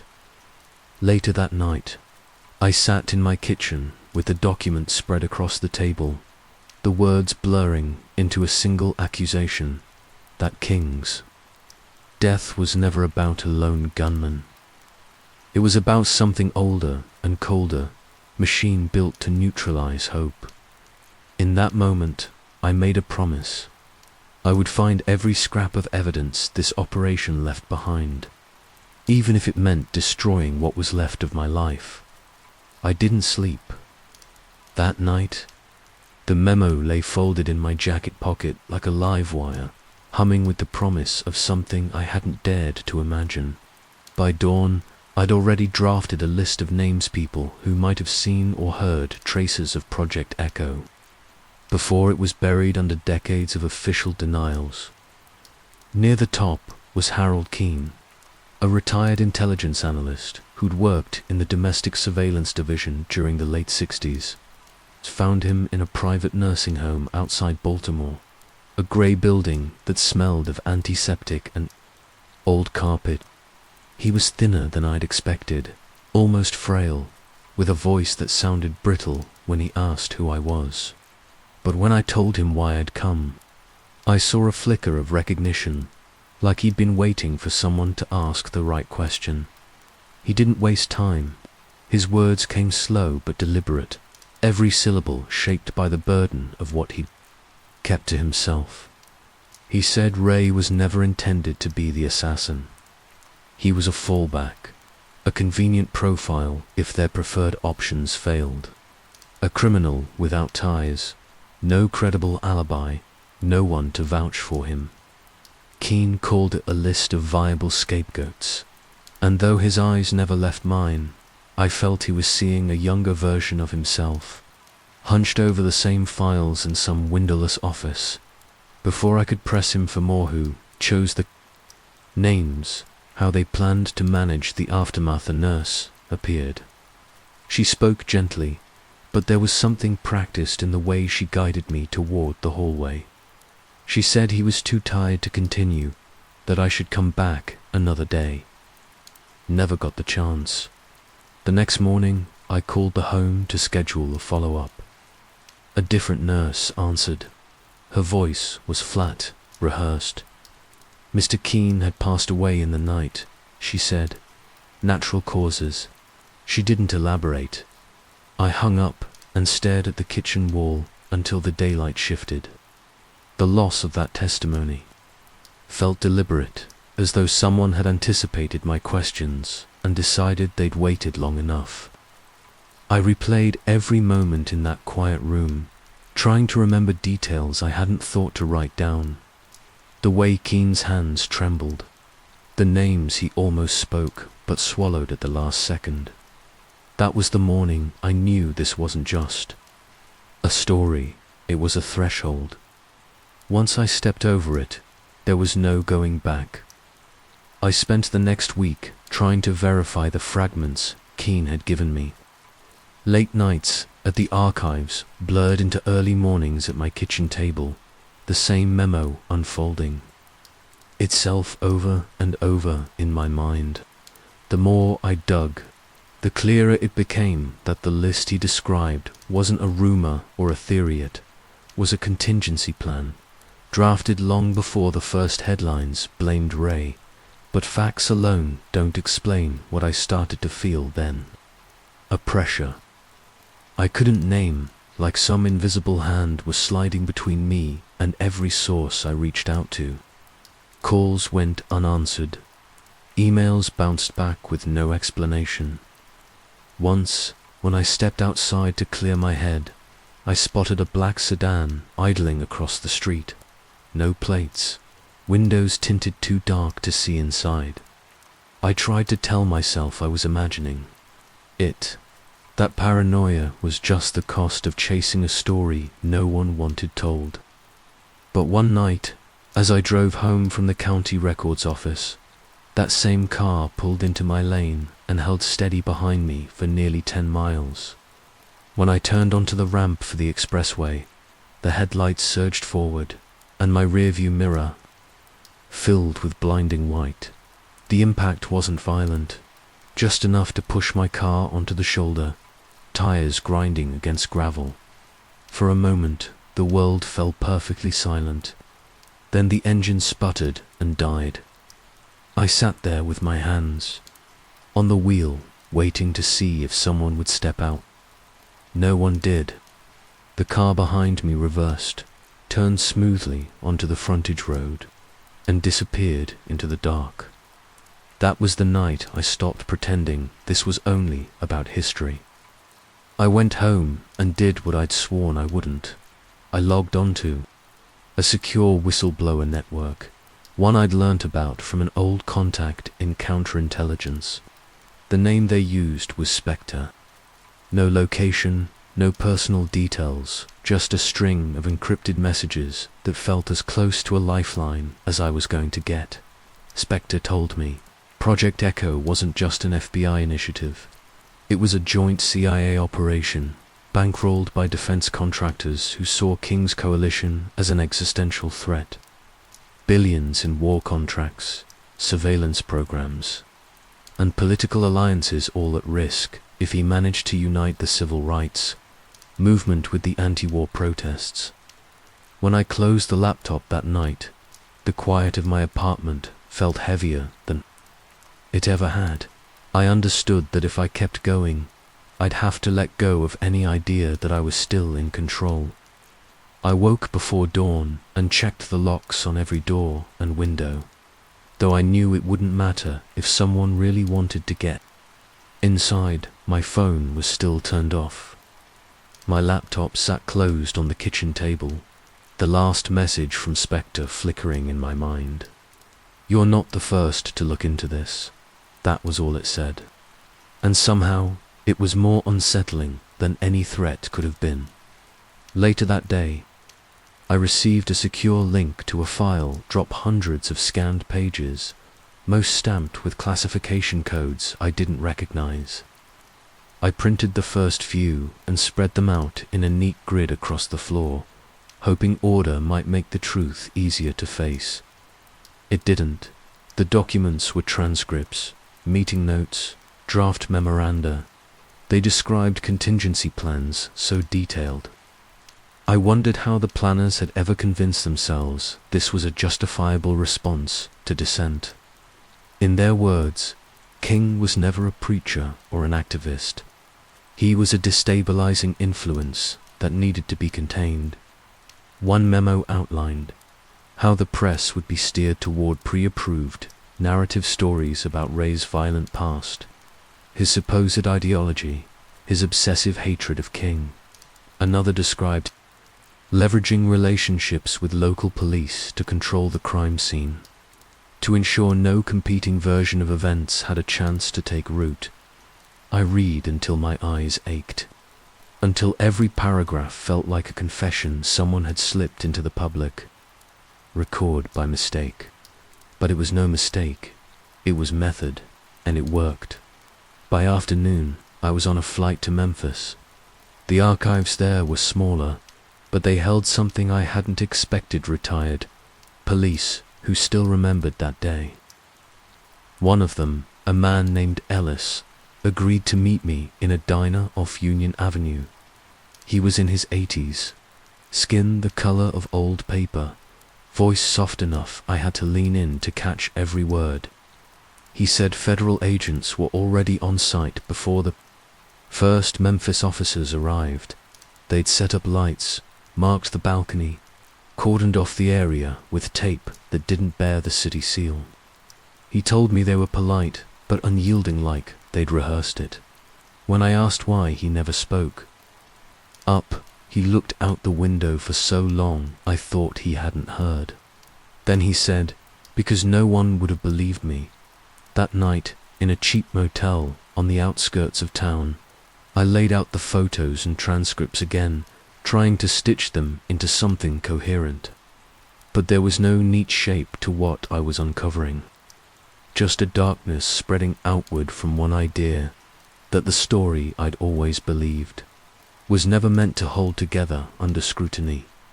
And still, I couldn't walk away in the mornings. I tried to pretend I was still just a reporter doing my job. But every time I reached for my notes, that illusion dissolved. I wasn't just investigating anymore. I was trespassing into something designed to be sealed forever. I spent 3 days at the Memphis Police Archives, requesting records so old they had to be retrieved from a basement storage vault. Most of it was routine radio logs, evidence inventories, internal memos about crowd control. But near the bottom of one box, tucked between a stack of faded photographs, I found a reel of 1/4-inch tape. The label was handwritten in block letters, April 4th, Command Channel. It took hours to find the right machine to play it. When I finally heard the recording, my hands went cold on the table. The voice was calm, unhurried. A man identifying himself as field commander reported that visual confirmation of the primary target had been made. Then, in a tone so casual it made my skin crawl, he authorized code Meridian. I played that section again, just to be certain. Code Meridian is active. Proceed. I sat there a long time after the tape clicked off. The room so quiet I could hear the blood pulsing in my ears. That single phrase unraveled everything the official investigations had insisted on for decades. There had been an order documented, deliberate, and issued hours before any shots were fired. I knew I couldn't keep this to myself. So I called. "Spectre." My voice felt distant, like it belonged to someone else as I described what I'd heard. Spectre didn't react. When I finished, they only said one thing: "You're ready to see the last piece." We arranged a meeting spot at an abandoned textile plant north of the river. I drove there in the dark, headlights cutting through the overgrowth that had swallowed the old loading docks. But when I pulled up to the entrance, the air was already thick with smoke. The building was burning. I jumped from the car, shielding my face from the heat. Flames curled up the walls, licking through shattered windows, bright enough to paint the night in violent orange. I called out, hoping somehow Spectre was still inside. There was no answer. I nearly turned back, but a glint in the debris caught my eye. I waded in just far enough to pull it free, a scorched file folder, edges blackened, but the logo on the cover still visible. A defense contractor whose name I'd seen buried in half a dozen appropriations bills. My hands shook as I opened it. Inside was an invoice payments made to an unlisted account. Project Echo. When I finally drove away, the smoke clinging to my clothes, I knew there was no hiding anymore. I had proof, and proof meant I had to make a choice. By the time I got back to my motel, the sky was turning that dull color just before sunrise. I laid the charred file on the bedspread, trying to steady my breathing. The invoice was thin, 3 pages, but it felt heavier than any document I'd ever held. The transactions were listed in neat columns, each line item sanitized behind generic descriptions: consulting, logistics, operations, support. But the amounts were staggering millions, siphoned from defense budgets into an account that traced back to a contractor I'd only heard whispered about in congressional hearings. I spent the next 48 hours buried in public records and leaked procurement files, cross-referencing every project code I could find. Somewhere in the middle of that haze, it became obvious this wasn't just about silencing a movement. It was about protecting the machinery that made billions off war and surveillance. King's alliance between civil rights and anti-war activists wasn't just a moral threat. It was an economic one. The deeper I followed the money, the more I understood why the risk of exposure still terrified them. The payments were funneled through shell companies, routed offshore, then reabsorbed as R&D, a laundering operation so elaborate it could have passed any audit. When I reached out to a contact who'd once worked as an internal accountant for the contractor, he refused to talk by phone. We met in the back of a shuttered bookstore in Atlanta, surrounded by shelves that smelled of mildew and old glue. He looked older than his 43 years, hands trembling as he slid a folder across the table. He told me he'd spent 2 years forging invoices and backdating transfers so the books would look clean. He didn't use the word murder. He didn't have to. His eyes said it for him. Before I left, he put a hand on my arm. His voice was low, almost apologetic. "If you keep going, you won't survive the month." I drove back to Memphis in silence, the folder on the passenger seat. With every mile, the weight of it pressed harder against my conscience. Part of me still wanted to believe there were some rational explanations, some way this could all be a mistake. But each document, each testimony, was another nail in the coffin of that hope. When I finally pulled into the motel lot, I sat behind the wheel a long time, engine ticking as it cooled. I knew there was no version of this story that ended safely, but there was also no version where I could walk away. I'd always told myself that if it came down to it, my editor would stand by me. He was the one who first encouraged me to dig. deeper, back when the evidence was nothing more than scattered rumors. I think that's why the betrayal felt like a slow knife, something that cut deeper the longer I tried to ignore it. It started with the calls. First, polite questions about my progress, then more urgent ones asking when I planned to file, whether I'd verified every claim, whether I'd considered the consequences of publishing unsubstantiated material. The last voicemail sounded rehearsed, like someone was standing over his shoulder while he read the words. I didn't respond. I told myself I'd finish the story and bring it to him in person, proof in hand, so he couldn't pretend it was all speculation. But the decision was made for me. The morning after I met the accountant, a new headline appeared on the website. Journalist Daniel Price fabricates sources in King investigation. My name in bold letters, paired with a grainy photo I didn't recognize. The article accused me of manipulating documents and inventing contacts who didn't exist. I read it 3 times before the words stopped making sense. My phone lit up with messages, some sympathetic, most not. A few old colleagues called to say they were sorry, that they hoped I'd find a way to clear my name. No one offered to help. By the afternoon, the calls stopped. My press credentials were revoked. The accounts I used to access government archives were locked. Whatever protection I'd believed my reputation could buy me was gone in a single news cycle. I sat on the edge of the bed, the motel air thick and stale, and tried to convince myself this was just another obstacle. But in my gut, I knew better. The defense contractor had reached further than I ever imagined, past the black budgets and the offshore accounts. Straight into the newsroom I thought I could trust. That night, as I packed what little I owned, a new message arrived in my encrypted inbox. No greeting, no preamble, just a single line. I have documents proving Ray's innocence. MLK3. I read it again and again, my hands going numb.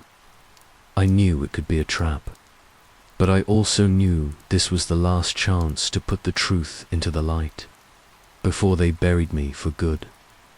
I powered down the laptop and stared at my reflection in the dark screen. I'd crossed too many lines to turn back now. We agreed to meet in Atlanta, in the back room of a church that had once been a safe haven for civil rights organizers. It felt fitting, somehow, to return to the place where the movement had first taken root. A reminder that all of this, the money, the cover stories, the betrayals, was just a new version of the same old fear. I parked 2 blocks away and walked the last stretch on foot, the folder pressed flat against my chest. Every face I passed felt like it was watching me. Every passing car slowed just enough to make my pulse spike. Inside the church, the air was cool and smelled faintly of old wood polish.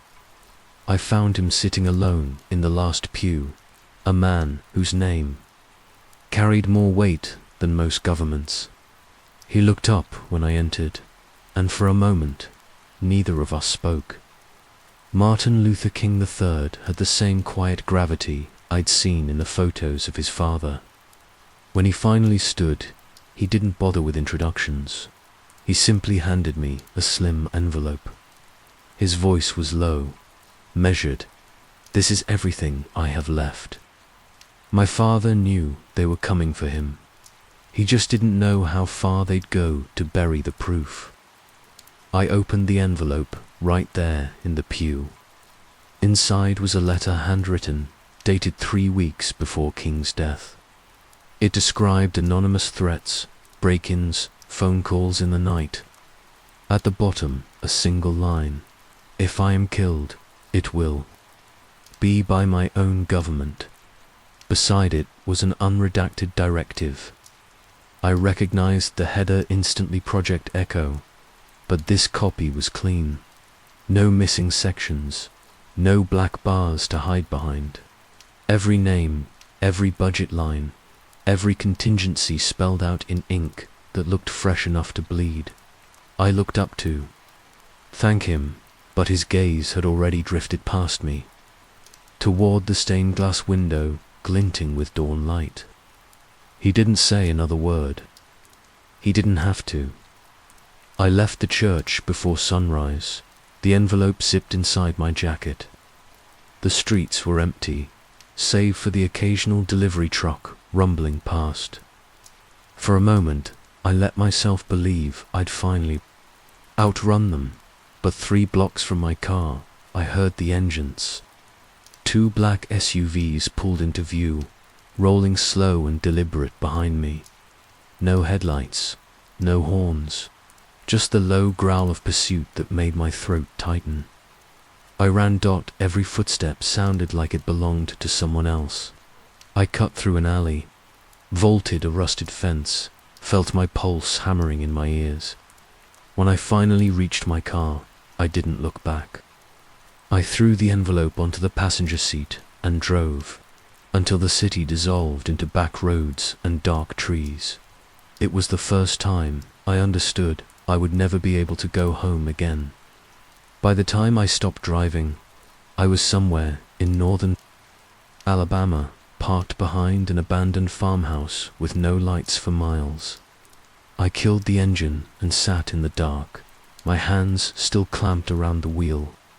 In the distance, the cicadas were already rising in a long, restless chorus, like the land itself couldn't stay silent anymore. I had everything I needed: no documents, recordings, financial records, a letter in King's own hand, enough to burn through the lies they'd spent decades stitching together. But even as I told myself it was time to release it, some small, stubborn part of me clung to the illusion that I could wait, that there would be a better moment, a safer place. A version of this ending where I didn't have to disappear around midnight. I unlocked the laptop and connected to a satellite uplink I'd only ever planned to use as a last resort. The connection was slow, but it worked. I compressed every file into a single encrypted archive and queued it for distribution to a list of contacts: journalists, historians, legal advocates, people who couldn't be bought off. Before I hit send, I allowed myself one last precaution. I drafted a statement in plain language, no code, no ambiguity, explaining what I'd found, who was implicated, why it mattered. I attached the scans of King's letter and the unredacted Project Echo directive. Then I copied the archive to 3 different drives, each labeled with a name only I would recognize. I thought about all the nights I'd told myself this was just research, just another story. Now it felt more like a confession I hadn't realized. I was writing at dawn. I drove into Birmingham and rented a cheap room under a name pulled from the same list of aliases I'd never expected to use. I paid cash, left no forwarding address. Then I called the one person who still took my calls in, old producer at a national news network. I told her everything. My voice didn't even shake. She listened without interrupting when I finished. There was a long pause, and then she said, "If you're sure, we'll broadcast it. 24 hours from now." I knew that was as close to a promise as I was going to get. That afternoon, I stood in the middle of the motel room, watching the light crawl across the floor, and waited for them to come. I knew they would. The moment the files went out, I stopped being a threat they could manage quietly. So I did the last thing I could. I hit send, and then I waited to see if I'd live to watch the world change. The broadcast went live at precisely 8 p.m. Eastern. I watched from a borrowed laptop propped on a crate. The motel curtains drawn tight against the last trace of daylight. The network ran my statement in full, no edits, no qualifiers, just my voice over a slow montage of the evidence. King's letter, the unredacted project Echo directive, the ledger of payments that traced straight back to the contractor. I thought I'd feel relief, vindication, but as I listened, all I felt was a kind of hollow clarity. This was never going to end with a neat resolution or a single moment of justice. Within an hour, the networks were flooded with reactions, some outraged, some disbelieving, most just stunned. Protesters gathered outside government buildings. Journalists tried to corner senators in marble hallways. Every official statement sounded rehearsed. The same soft denial that maybe it had all been taken out of context. I knew better by midnight. The counter-narratives were already taking shape. A former intelligence director appeared on one of the news panels, dismissing the documents as forgeries, the recordings as deep fakes. A familiar tactic: discredit the messenger, muddy the facts. Wait for the public's attention to drift to the next crisis. But for once, it didn't all go to script. A coalition of civil rights groups filed an injunction demanding a congressional inquiry. A senator I'd always assumed was too cautious to act went on record calling for full declassification of Project Echo. For the first time since I started this, it felt like the truth had a chance to survive longer than the news cycle. I turned off the broadcast and sat in the darkness, the air humming with the echo of my own heartbeat. There was no sense of triumph, just the quiet acceptance that I'd done everything I could. Sometime before dawn, I left the motel. I didn't leave a note. There was nothing left to say. I drove south until the interstate turned to two-lane blacktop, the headlights carving a path through empty fields. I don't know where I'll end up. Maybe I'll keep running. Maybe I'll stop somewhere no one thinks to look. But as the sky began to lighten, I felt something I hadn't felt since the day I found that first memo in the arc of a sliver of calm. Because for all the denials, all the calculated doubt, the truth was finally out in the open. And no one, not a defense contractor, not a government agency, not the men who tried to erase me could ever bury it again. If you enjoyed this and want more untold stories like it, subscribe and turn on notifications so you're the first to know when I drop a new video. Like if you think the truth matters, and share this with someone who still believes the official story, and let me know your thoughts in the comments. I'd love to hear what you think, *.